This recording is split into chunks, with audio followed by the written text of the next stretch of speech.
Today, the experiences of new dads. A recent Australian study shows the transition to fatherhood can be a time of simultaneous joy and challenges. It found guilt and feelings of being ill-equipped for parenthood a commonplace for new fathers, with some new dads feeling, quote, ridiculously unprepared. So what can we learn from these findings? What are some of the strategies for navigating these challenges, both at home and at work? Norma Barrett is a lecturer in public health and health promotion at Deakin University in Victoria and co-author of the study. Good morning, Norma. Thanks very much for being with Catherine. us. Why this? Thanks for having me. Why this subject? I mean, given how often it happens that people become new dads, has it been a neglected area of study? Look, fatherhood typically is a bit of a neglected area in terms of the research. It's certainly an emerging space, and it is gaining a bit more traction nowadays as well, because, we're moving away from those traditional roles where fathers are solely seen as breadwinners and are absolutely active parents. And the dynamics and the setups of caring in families are quite different these days, and certainly more shared than they were going back just a few decades or even just a few years. So it is very timely that we look at these roles and think about what people's experiences are, and that includes dads. How did you go about the study, Norma? So the study was based in Australia, and it was a qualitative study with in-depth interviews with Australian dads. And the study was a little bit different to some of the research that has already been conducted, because I was very interested in the perspective of dads beyond that first year of parenting as well. So it was all about the transition to parenthood, and a lot of studies focus on, the first few months and that kind of initial postpartum period. But we know, and anybody who's a parent will know, myself included, the whole journey is one big learning curve as far as I'm concerned. And I thought it would be really interesting to talk to dads, not just very new dads, but also new dads that had a few years of experience under their belts, so that they could look back on the experience, talk about it, and shed a bit of light as well on what that meant for them and kind of how they progressed over time. So qualitative in approach, and with dads with children in the early childhood stage, age 0 to 8. What were some of the common experiences, or indeed a divergence in the experiences? Talk us through some of the standout findings.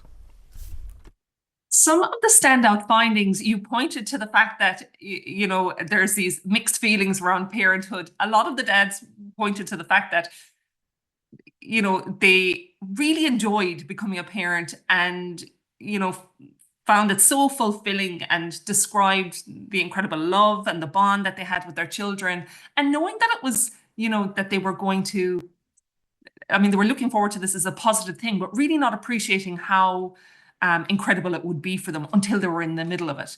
But simultaneously finding it really tricky and feeling like all the preparation kind of goes towards the birth and, the arrival of the baby, but then often kind of being handed this baby with no instruction manual, and particularly as dads, not necessarily being linked in with services after the birth, and those typically kind of catering for mothers, returning to work often quite quickly, kind of winging it really and learning on the go. And sometimes, that didn't play out very well.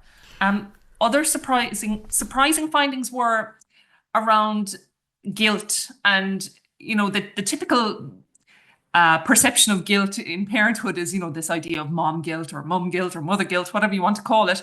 But the notion of dad guilt was quite strong in this study. And dads spoke about, the difficulty in watching their partners go through difficult labours, feeling helpless, and feeling a lot of guilt after that as well. But also talking about their experiences and the challenges of parenthood through the lens of mental health. Quite significantly, actually. I didn't have any questions about mental health. I just gave dads a very general space to just share their experiences. And so many of them came forward and spoke about challenges to their own mental health, being a bit surprised by that, and also being a bit taken aback with challenges to their partner's mental health as well, and not always knowing what to do in that situation when their partner was struggling, and not always recognizing the difference between, having a bit of a tricky time and maybe going down the path of postnatal depression and having trouble in distinguishing that and navigating that. Let's take some of them in parts. The guilt one is very interesting, and from some of the conversations you've had here, the new dads in this instance anyway have a vision of what they want to be, what kind of father they want to be. They want to be active, they want to be involved, all this kind of thing. But when reality hits, as it does for anyone, that's where they experience this guilt, like return to work being an example. One example a dad gave straight off the bat. At that point, the experience of guilt hit. Absolutely. The return to work for some dads was certainly a difficult time for them, and some more than others. But a lot of the dads agreed that if they were to have the opportunity to have another child, for example, they would try their best to carve out even more time with their employer, but often feeling a little bit pushed to return to work, to maintain the main breadwinning role often, even though, I spoke about earlier that we're kind of moving away from that traditional norm, but actually it's so ingrained in us that they spoke about it being kind of the default position where they would go back to work and that their partner would stay at home with the baby. And often in the early stages, this decision was made for practical reasons, say, for example, breastfeeding, or their partner had a particular leave from work, and it all made sense and everybody was kind of happy to go with flow on that. But then later finding that it wasn't always enough for them and struggling with that transition back to work, and struggling with trying to negotiate anything different and not knowing what to do, and really seeing, having another child maybe in the future as their only opportunity to maybe try and renegotiate with the employer or with their partner and try something different. The other area that stood out in relation to guilt was around the utilization of parenting services, like, say, for example, taking the child to childcare, but also using services, things like sleep school.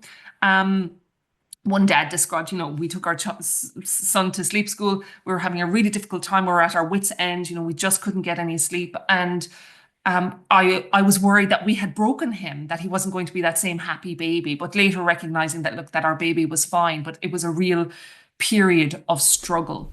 And I think it's also very important to note as well that almost all of the fathers that I interviewed in this study described sleep as as the number one challenge, pretty much, in terms of parenting, and talking about the implications of that just in terms of their mood, but also, their relationships, their communications, and how it contributed to stress as well in the transition to parenthood. And I think it's really important to flag that, because there's this notion of having a good baby. Is your baby sleeping through the night? Oh, you got a good baby. But actually, there was only one parent in the study that described having the, quote, good baby. And it's quite normal for babies to wake a lot, and it's quite normal for sleep to be disrupted, and it's quite normal for people to find that challenging. And I think that's an important message for everybody going through the transition to parenthood. Another reasonably common experience was this idea of being a passenger parent. And how did they describe that to you? They described it as the notion, again, kind of leaning back to that transition back to work after having the baby.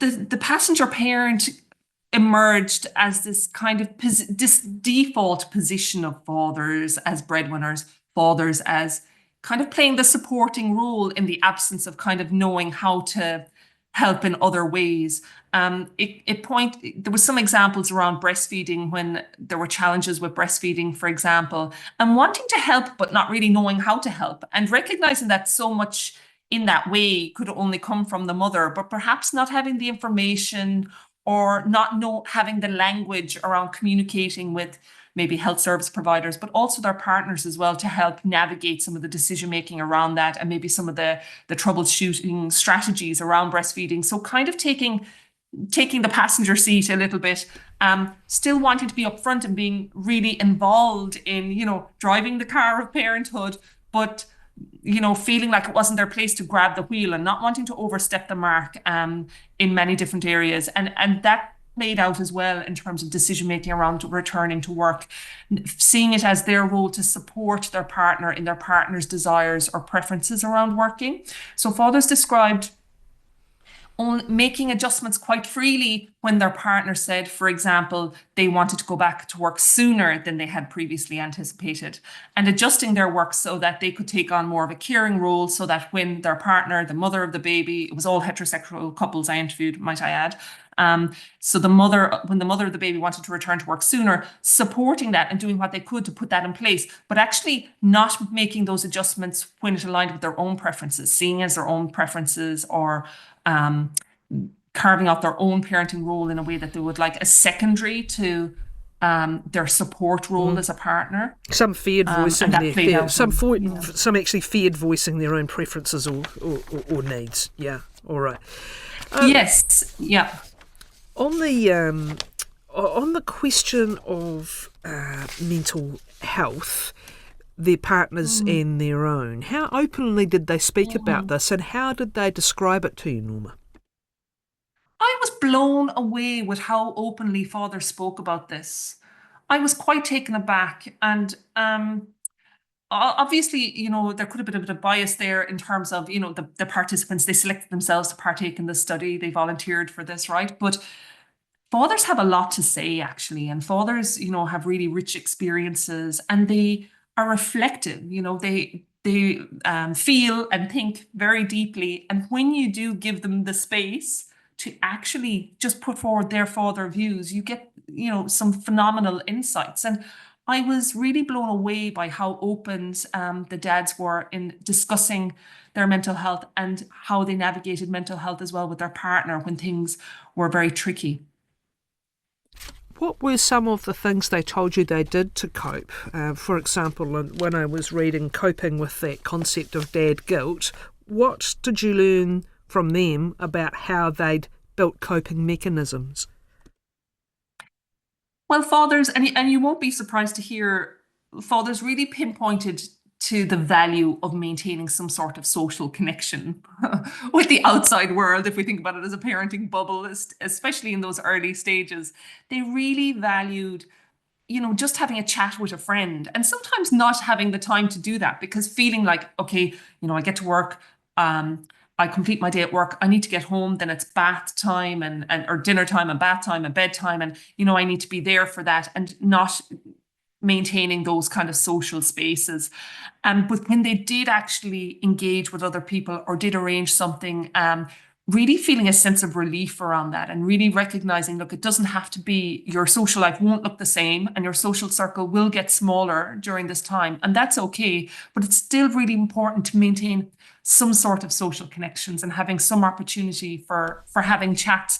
Another area that fathers found really useful for managing their mental health and navigating and just coping in the transition to parenthood was exercise, really valuing exercise, again, as a social outlet, but just as a way of kind of letting off a bit of steam and feeling really good. And a lot of fathers raised that as a way of managing their own mental health. If I can get into the gym or get out for a run or just, get some air outside, if I can manage to do that, reasonably regularly, I know I'm going to be okay, actually. That makes me feel much better. Another talked about dealing with the dad guilt by just doing practical things like getting the next load of washing ready or cleaning up the dishes while a partner was feeding or trying to get a baby into bed. So just, again, it's interesting that sort of concern some had about not feeling they could speak up or directly do something in some situations. This dad saying he would go and do what he could do to help out overall. Communication, no doubt, the key to all this. And again, what did they tell you about what they had learned over time, or what their other takeouts were with how to communicate in a situation where they and their partner are feeling all these emotions and going through this transition? What sort of wisdom did you learn from them? Well, some of the fathers flagged, and unfortunately for some of the dads, they found the transition to parenthood detrimental for their relationship, actually, and really finding that it had massive implications for their partner relationship. And a lot of it pointed to a mismatch in kind of roles and a mismatch in expectations.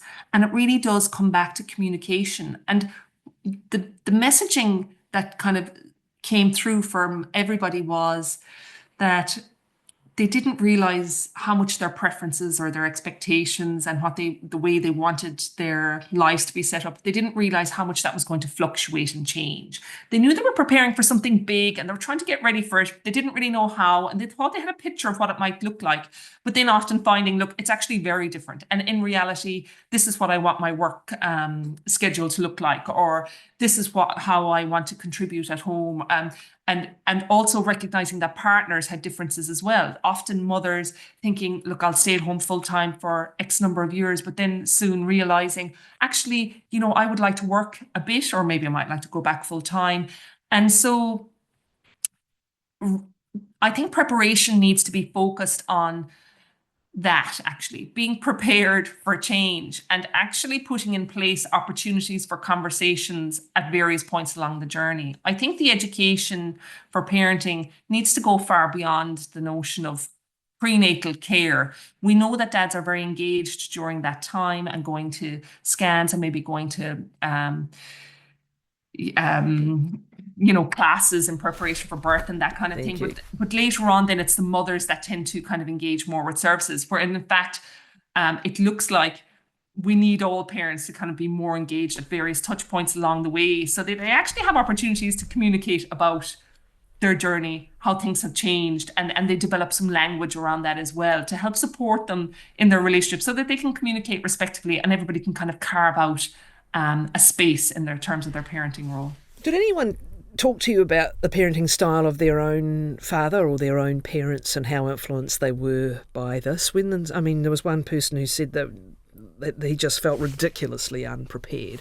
But did anyone talk about the ways they prepared or tried to prepare, and then what they found actually happening in the moment? They did. They spoke about how they tried to prepare. And look, some of that information didn't make the cut in terms of the direction of this paper, but I can tell you a little bit about that. So typically when fathers shared experiences of, growing up with their own parents and their own parenting styles, when they brought that to light, it was often through the angle of not wanting to parent in the way that their parents did. And, some of those situations were, described, a few of them were probably a little bit kind of apologetic that they felt that way, and recognizing that they, had deep respect and love for their parents, but, kind of pointing to the fact that we know more these days, and, that's not the line I would take, and I would have a very different approach to that. So often using those examples of what they don't want their parenting to look like rather than what they do want their parenting to look like. Wonderful. Thanks very much, Norma. Norma Barrett, who is a lecturer in public health and public health promotion at Deakin University in Victoria.